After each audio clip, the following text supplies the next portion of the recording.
Hello everybody, I'm just going to be making the hardware for the rotating assembly for the spark gap, rotating assembly and the stationary electrodes.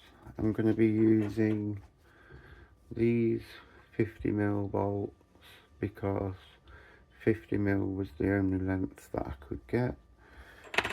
So I need to chop them down. I'm going to show you the process that I normally use for doing this. It makes it a lot easier. Get a piece of wood that has two holes in it, one at each end. Thread your bolt through so it's up. Then nip it up a little bit like that. And then they're both. I know you can see this, but I'm not using that. So what I normally do is I get it like so, and I turn it. This is going to be noisy, I do apologise. Turn this on.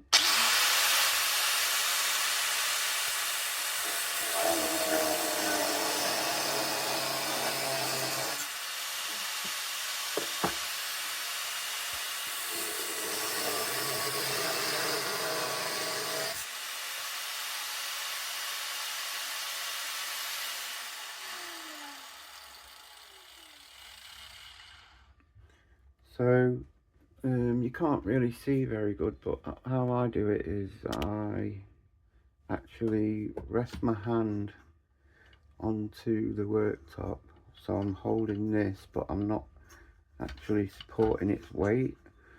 So I rest my hand on the bench and then just go like that, as you can see. I'll show you on the next two. So we just whip them out now.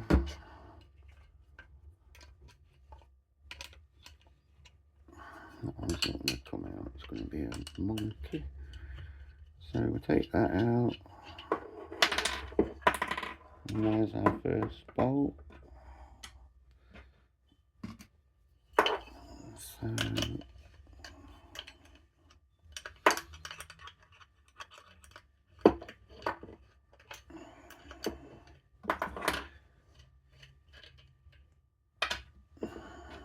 there's our second bolt. So then we get another two in.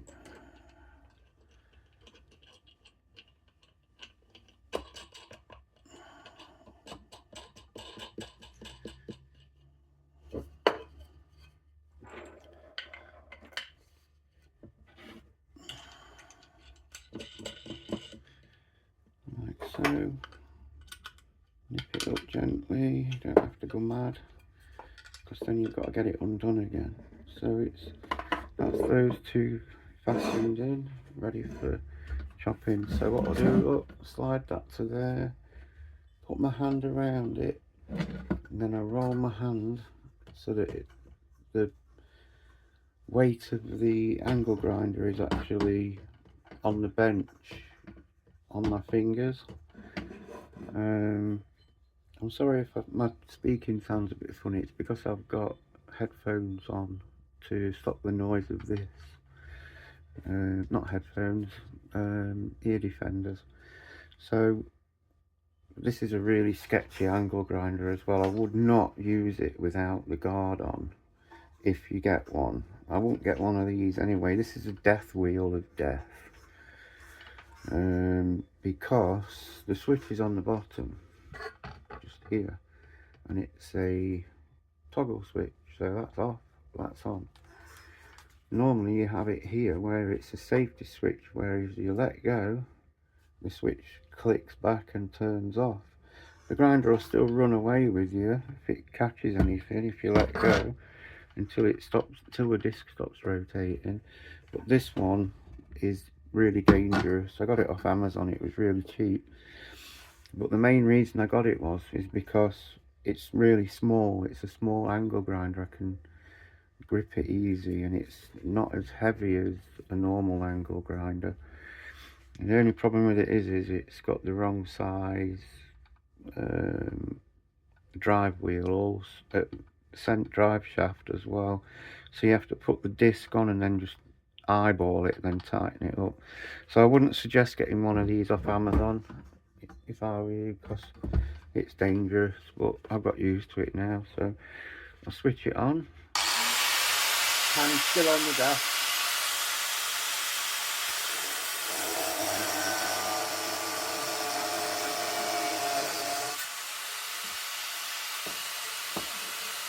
Still on the dash.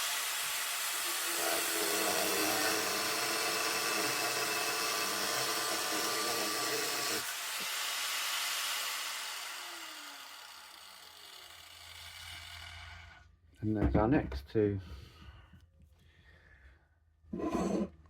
So that's my process for doing that.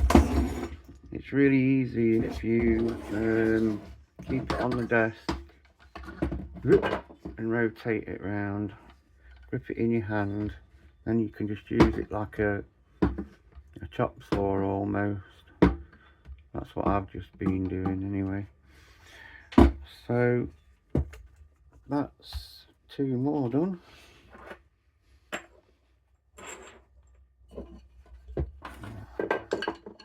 We'll just nip these ones out.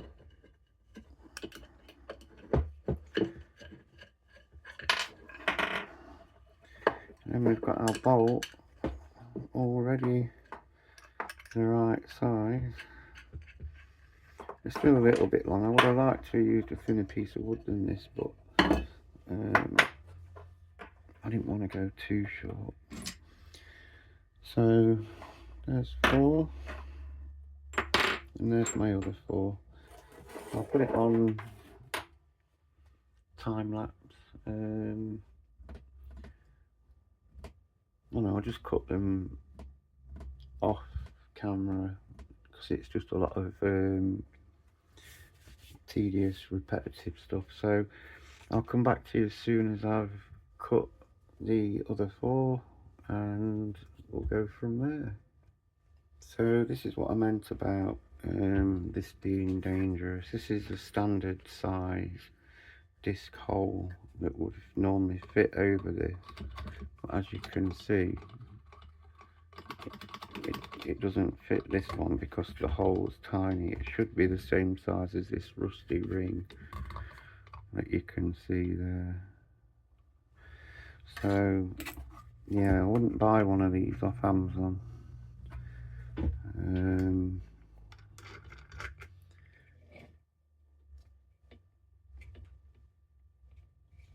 Because they are super sketchy. But because of that rusty ring, it's easy to get it lined up again. So now what we've got to do is these bolts have got a slight burr on them. So what I'm going to do is I'm going to turn this grinder on and hold it down, and then just go like that with each bolt until each bolt is nice. So it'll be like this. Sorry, loud noise.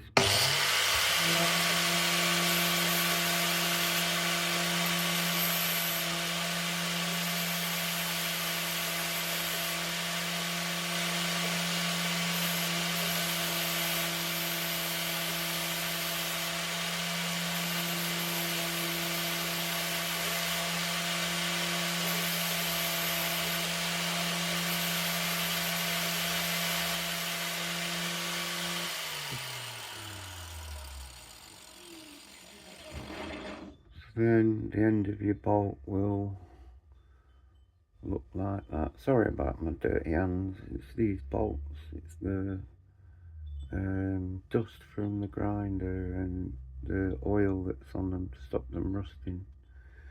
So that's that. Hopefully if we get a nut now, it should go straight in. Yep, perfect. so it's made it a nice finish instead of a sharp cutty thing when you've got it assembled and you're moving about and you slice yourself on these bits. Just takes a second to grind it with your fingers like that on the grinding disc to get a nice finish like that. So that's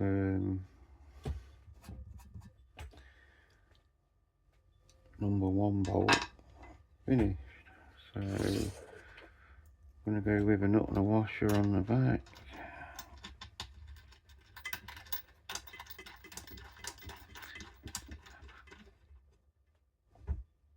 And that's going to be my electrode.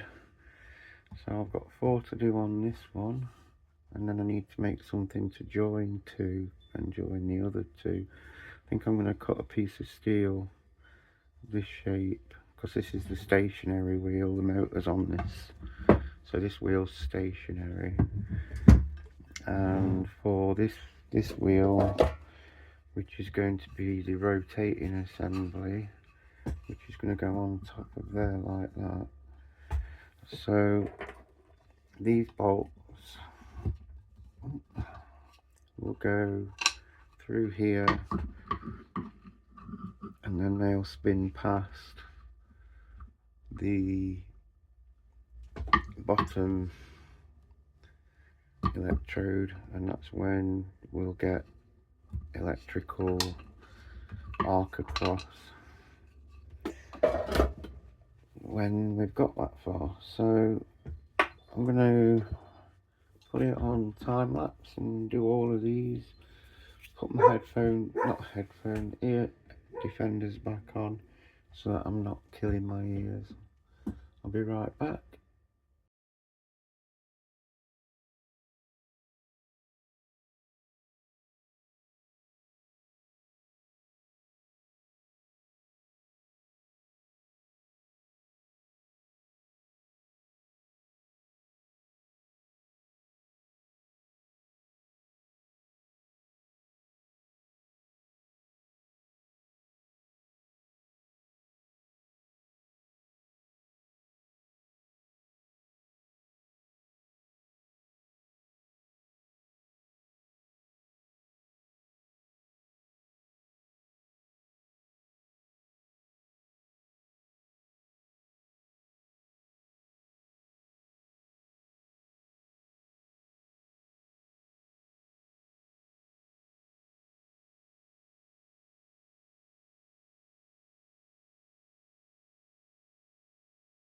So we now have all of our bolts ground so that they're all nice, no cutty sharp edges, and all you have to do is go like that on the grinder. But I wouldn't advise using one of those grinders. I wouldn't also advise doing it with no gloves on. I'm 51 years old and I've been using an angle grinder since I was 10. So I'm really comfortable around them. The only problem I have is holding the weight of them, which is why I was trying to teach you how to hold it in your hand on the table, so the table's supporting your hand's weight and the grinder's weight, and just roll it, and then you can tip it backwards and forwards that way as well. So the bolts were easy to do because I just held the grinder with my left hand, held it down and just went like that with this hand. So they were easy to do. The cutting was easy to do. I haven't aggravated my tendons in my elbows through doing loads of heavy grinding work.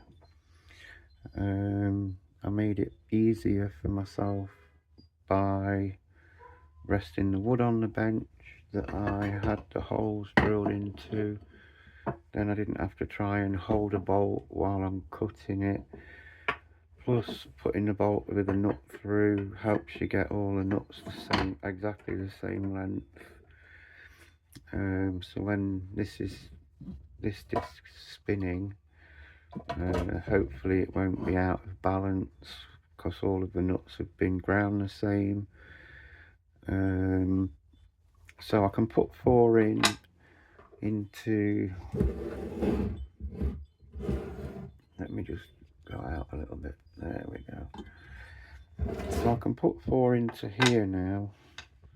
I did recess these holes so that the square from the coach bolt will just fit in that recess so it's sat nice and flush. For this piece I need to make something. I'm procrastinating and trying to figure out how to do it. I want a metal disc to run all the way around here, made out of thin, probably brass or steel. It's sort of like this, out of brass or copper or stainless. I've got an old microwave that had a stainless sides and top. I could try and cut it out of that, but the problem I have is cutting this with that is so difficult. So I might look in to see if I can get it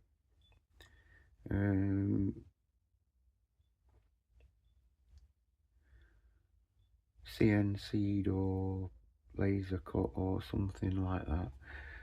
So I'm in the UK, Nottinghamshire. If there's anybody out there that can cut me a ring out like that, these dimensions, that'd be absolutely fantastic. If not, I'll find somewhere. It's not a problem out. So we're at this stage now where I need this plate, then I can assemble the disc to go around here. Then I can assemble, I've done too many screws. Then I can assemble all of this together and test its rotation. I might even do it how it is and test it. If I do, I'll come back and film it. So this is the fixed plate that I'll have 2 of these electrodes, either those 2 together and those 2 together, or those 2 together and those 2 together. I've got to figure that out yet. Also what I need is this metal plate. Where is it? There it is. So this metal plate will obviously have I'll drill 4 holes in it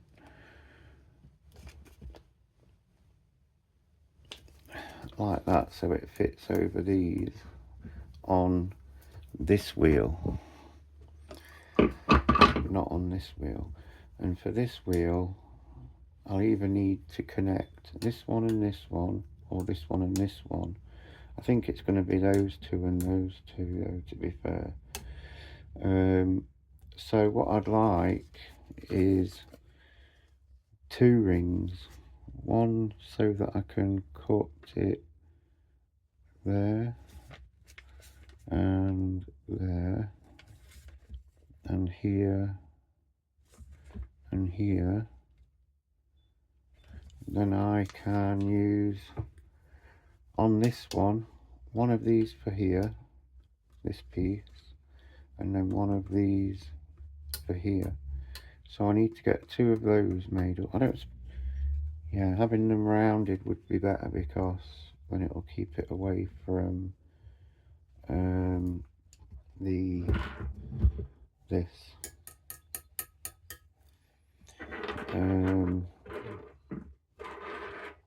Looking at it though, I think they are less than 4 centimeters away from this, so I'm going to have to insulate these.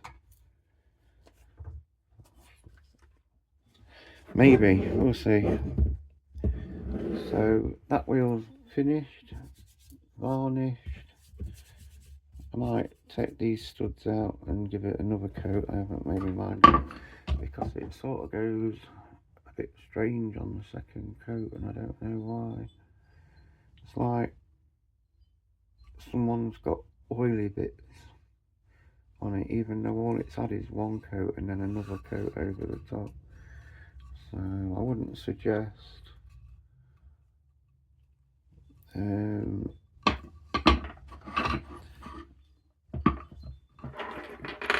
getting cheap varnish. Why am I lining bolts up? Anyway, so I've got to get these 3 things cut. I need a circle like that, and then I need the 2 smaller pieces for this. So when I've got those, I'll come back and we'll give it a whirl. Thank you again for watching.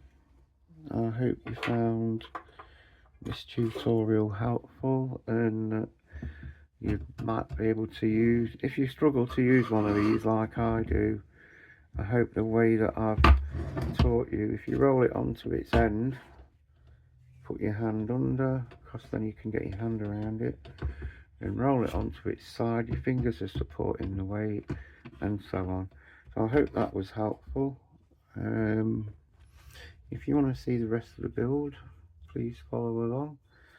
Thank you for watching. Thank you.